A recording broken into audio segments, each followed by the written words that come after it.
Lesson number 22. As you can see, I've got the magnificent Sydney Bridge behind me, and if I pan around you can actually see the Sydney Opera House.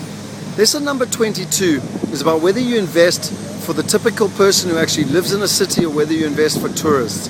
And at the end of the day, you can see the jet boat going out there. I just want to pan around here. You can see the number of tourists, beautiful, fantastic. You see this building behind me here, just over my shoulder. This is all tourism basically. And at the end of the day, these type of properties are fantastic. If you want to go and live in them, if you want to buy yourself a tourist property, but you must be very, very careful. You know, when one takes into account the Gold Coast, over 2,000 properties have come online in an oversupply. Because at the end of the day with tourism, leisure property, the first thing that happens with leisure property is that people actually want to, you know, if they get into economic trouble, they want to try and sell their property. People can't rent them. There's a very small supply of renters. The tourism market drops, and then you can't get even the short-term lets.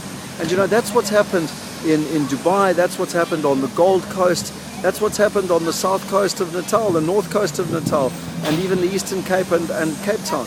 Because at the end of the day, leisure property is very, very fickle. Leisure property does well when the market is actually booming. But if you're a true investor, you need to focus on the market fundamentals. You need to focus on where the average Australian wants to live. You need to focus on the growth nodes where the population wants to live. Because if you do that, then you're not going to get caught up in this whole debacle that is leisure property. Because leisure property is feast or famine. You know, at the end of the day, when the market's pumping, when the economy's pumping, when everyone's feeling wealthy and they all want a holiday house and they all want to go on expensive holidays, that's when you do fantastically well out of leisure property. But it's feast and famine, because the moment the economy turns, people want to sell. There's a massive oversupply of property both to sell and to rent. And that is where, as an investor, you find a significant problem.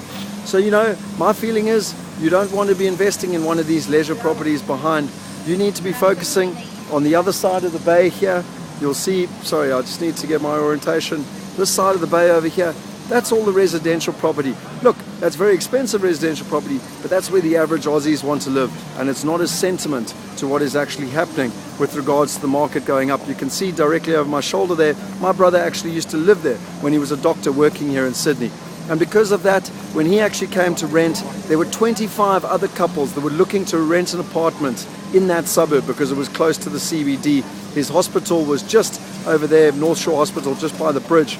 25 other couples, and the only reason that he got the property was because both him and his wife are doctors. Those are the type of fundamentals you're looking for. So lesson number 22 is that it's not leisure property you need to be looking for.